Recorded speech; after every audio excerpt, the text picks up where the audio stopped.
বন বিভাগত বন্ধ হ'ব লাগিব ৰাজহ সংগ্ৰহৰ সুৰুঙা।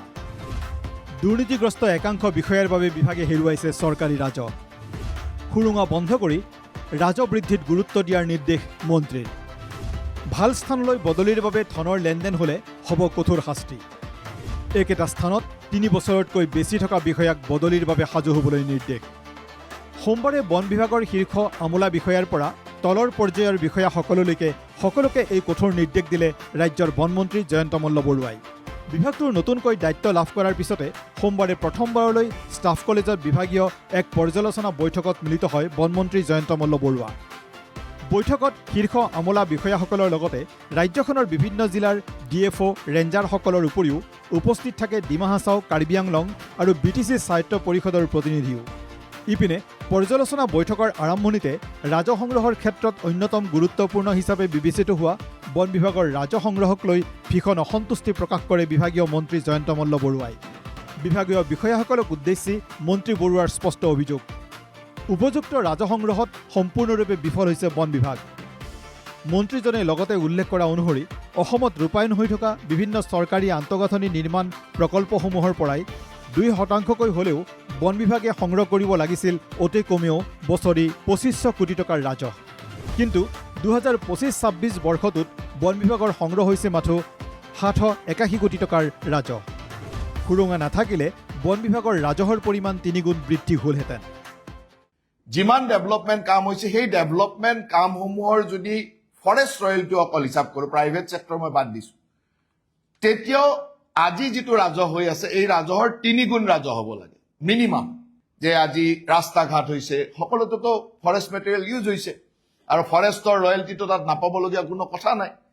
PHCত ইমান কাম হৈছে, ৱাটাৰ ৰিচোৰ্চত ইমান কাম হৈছে, অমুক হৈছে, জাষ্ট প্লাছ কৰি দিয়ক।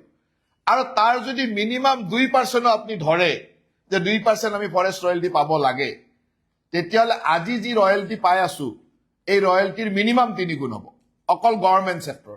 তাৰোপৰি মানুহে ঘৰ বনাই আছে, মানুহে প্ৰাইভেট মানুহে কাম কৰি আছে, প্ৰাইভেট বিল্ডাৰ্ছে কাম কৰিছে, সেইবিলাকতো আছেই। ৰাজ্যৰ বিভিন্ন প্ৰান্তত থকা শিল বালি মহলৰ পৰা সংগ্ৰহ হোৱা ৰাজহক লৈও DFO ৰেঞ্জাৰসকলক জবাবদিহি কৰে বনমন্ত্ৰী জয়ন্ত মল্ল বৰুৱাই। মন্ত্ৰীৰ স্পষ্ট নিৰ্দেশ, শিল বালি মহলত বন্ধ হ'ব লাগিব ৰাজহৰ সুৰুঙা। শিল বালি মহলবিলাকৰ পৰা আমি ক'ত আমাৰ লিকেজ আছে, ক'ত আমি এই কামটো কৰিব পৰা নাই। গতিকে মুখ্যমন্ত্ৰী মহোদয়ৰ আশাটো হ'ল যে এই ডিপাৰ্টমেণ্টত য'ত য'ত যি লিকেজ আছে এই লিকেজটো বন্ধ কৰিব লাগে। শিল বালি মহলসমূহত কিদৰে ৰাজহ ফাঁকি দিয়া হয় সেয়াও পৰ্যালোচনা বৈঠকত উল্লেখ কৰে বনমন্ত্ৰী জয়ন্ত মল্ল বৰুৱাই। 2-3বাৰকৈ ব্যৱহাৰ কৰা হয় একেখন টিপি। সামগ্ৰী কঢ়িওৱা গাড়ীসমূহৰ নাথাকে ওজন জোখাৰ কোনো ব্যৱস্থা।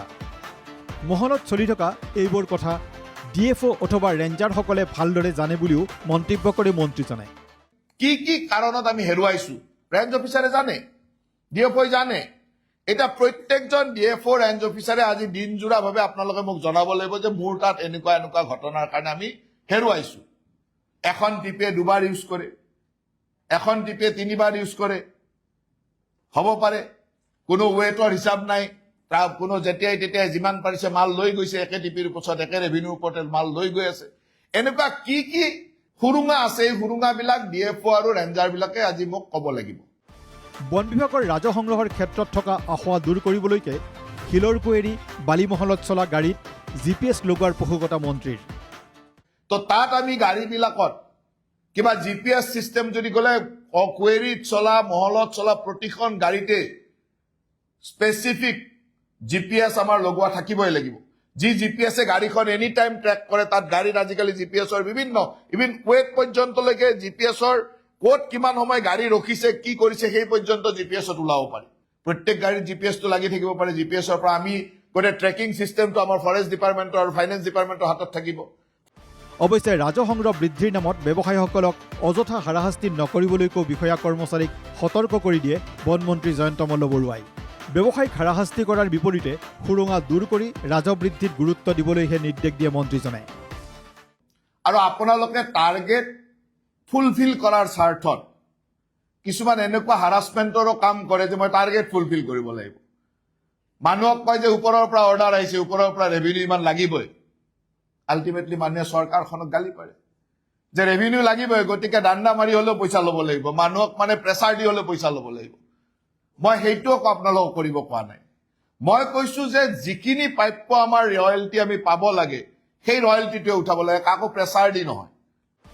বিভাগীয় পৰ্যালোচনা বৈঠকত বিভিন্ন জিলাৰ ডিএফঅ ৰেঞ্জাৰসকলক মন্ত্ৰী জয়ন্ত মল্ল বৰুৱাৰ প্ৰশ্ন, গোটেই অসমতে কেনেকৈ চলি আছে অবৈধ কাঠফলা মিল? অবৈধ কাঠফলা মিলৰ তথ্য দিবলৈকো বিষয়াক মন্ত্ৰীৰ কঠোৰ নিৰ্দেশ। আজি গোটেই অসমত জেগাই জেগাই অজস্ৰ অবৈধ কাঠফলা মিল, আপোনালোকেতো চবেই জানে। ৰেঞ্জ অফিচাৰজনে নজনাৰ কথাই হ'ব নোৱাৰে। ডিএফ এজনে নিজৰ এৰিয়াত কেইটা কাঠৰ মিল চলি আছে নাজানিব নোৱাৰেই। কেনেকে চলি থাকে, কিয় চলি থাকে, ক'ত কিমান কাঠৰ অবৈধ মিল আছে, মোক ইমিডিয়েট ডাটা আপোনালোকে ইয়াৰ পৰা গৈয়ে দিব লাগিব। ডাইৰেক্ট মোৰ অফিচলৈকে পঠাব যে ইমান অবৈধ মিল আছে। তাৰ পিছত যদি গৈ মই কোনোবা জেগাত এটাও মিল দেখা পাওঁ, তেতিয়াহ'লে তাৰ ওপৰত ইমান বেয়া একশ্যন হ'ব যে তেওঁৰ কেৰিয়াৰটো তাতে শেষ হ'ব। বনমন্ত্ৰী জয়ন্ত মল্ল বৰুৱাৰ লগতে গুৰুতৰ অভিযোগ, নিজৰ পচন্দৰ স্থানত নিযুক্তি বদলিক লৈ বিভাগটোত ইমান দিনে চলি আহিছে এখন বজাৰ। এতিয়াৰে পৰা বদলি নিযুক্তিৰ নামত কোনেও কৰিব নোৱাৰিব ধনৰ লেনদেন। ধনৰ লেনদেন কৰা বিষয়াৰ বিৰুদ্ধে কঠোৰ ব্যৱস্থা ল'ব মন্ত্ৰীয়ে। একোজন মানুহৰ ফৰেষ্ট ডিপাৰ্টমেণ্টত ট্ৰেন্সফাৰ পষ্টিঙৰ কাৰণে যি ধৰণৰ ধনৰ লেনদেনৰ অভিযোগ আহে, মই সঁচা মিছা প্ৰুফ হোৱা নাই যেতিয়া মই নকওঁ, এতিয়া প্ৰুফ হ'লে মই ক'ম। গতিকে এই ধৰণৰ আপোনালোকে এটা ভাল জেগাত পষ্টিং ল'বৰ কাৰণে মানে ইয়াত 20 লাখ, তাত 30 লাখ, অমুক ডিভিজনত 50 লাখ দি আহিব লাগে, অমুকত 30 লাখ দি আহিব লাগে, এই যিটো ব্যৱস্থা, এই ব্যৱস্থাটো মন্ত্ৰী হিচাপে মই দায়িত্ব লোৱাৰ পিছত এই ব্যৱস্থাটোৰ সম্পূৰ্ণ ফুলষ্টপ লাগিল বুলি ধৰি লওক। বৈঠকত বিভাগীয় মন্ত্ৰী জয়ন্ত মল্ল বৰুৱাৰ লগতে বিষয়াসকলক প্ৰশ্ন, একেটা স্থানতে কেনেকৈ 10-15 বছৰ চাকৰি কৰি থাকিব পাৰে একেজন বিষয়াই? 3 বছৰ অতিক্ৰম কৰা বিষয়াক বদলিৰ বাবে সাজু হ'বলৈ নিৰ্দেশ মন্ত্ৰীৰ। একোটা ডিভিজনত, একোটা ৰেঞ্জত, একোটা বিটত 10 বছৰ, 15 বছৰ, 20 বছৰ চাকৰি জীৱন শেষ হৈ যায়। কিয় এটা অফিচত ইমান দিন থাকিব লাগে? ফৰেষ্ট ডিপাৰ্টমেণ্টত যেতিয়া আপোনালোকে চাকৰি লৈছিলে তেতিয়াতো জংঘলত থাকিম বুলিয়ে চাকৰি লৈছে নহয়। এটা অফিচতে বহি থকা এই যিটো চিষ্টেম, এই চিষ্টেমটো আজিৰ পৰা অৱসান কৰি বুলি ধৰি লওক। মুন গোস্বামীৰ ৰিপৰ্ট, NKTV+।